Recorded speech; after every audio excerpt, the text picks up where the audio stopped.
Greetings, I'm Chappers, we're at Andertons, and this is Sound Like Joe Satriani for under £1,000. Please forgive me if I'm looking slightly exhausted. We just spent, I think it was roughly 4 hours trying to hone the tone of Satch, and thank God, thank the Tone Lord that we've just managed to settle on a rig, because this has been a bit of a difficult one. I think this just goes to show how hard we try to find the right tone for these demos. Just for example, we've been through HT20 by Blackstar, didn't work. We tried the Marshall Hayes 40, didn't work. We tried a bunch of other amplifiers and we settled on the Jet City 333 stack, and this is it's a 20 watt head, it's a 112 cab, and to give it just that extra bit Joe Satch sounding, we've got a saturator pedal and we've got the big band wah as well. And this combo, together with an Ibanez guitar, humbucked up, sounds authentically like Joe Satch from his, I like to call it, studio type phase. I'm talking Mystical Potato Head groove thing, Flying the Blue Dream, that kind of violin-y, sort of chorus-laden studio sound. So, without further ado, here is some Joe Satch tone for you.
To get the Satch sound, we have to do something quite traditional, which is roll off the gain from the amp and use a pedal for a boost for the lead stuff. Don't forget, the original Satch stuff was all original old Marshall heads, driven hard, and then a pedal in the front just to give it some creamy lead. And that's what we've done here. We had to back off some of the bass, bring up the mid and the treble, back off the gain, and then use the saturator overdrive by Vox to provide the cream.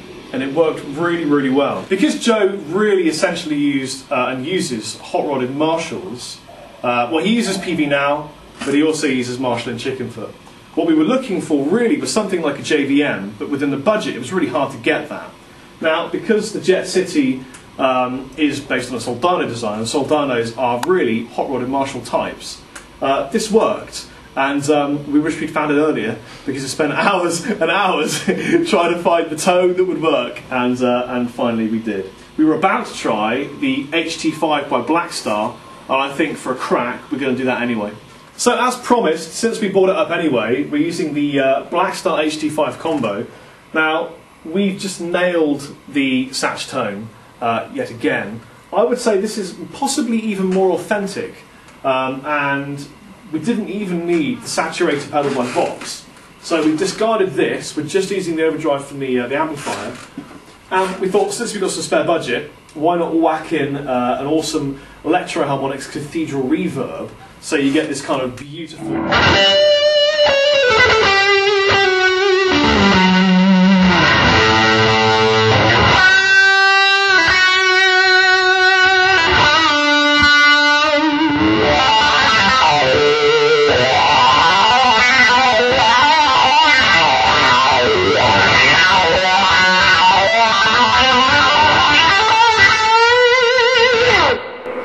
Beautiful Satch tone.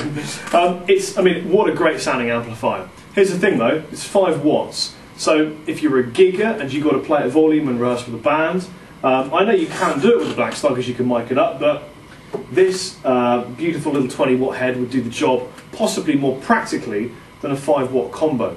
If you wanted an absolutely authentic tone for well under £1,000, then this may be a better option. Both fantastic setups.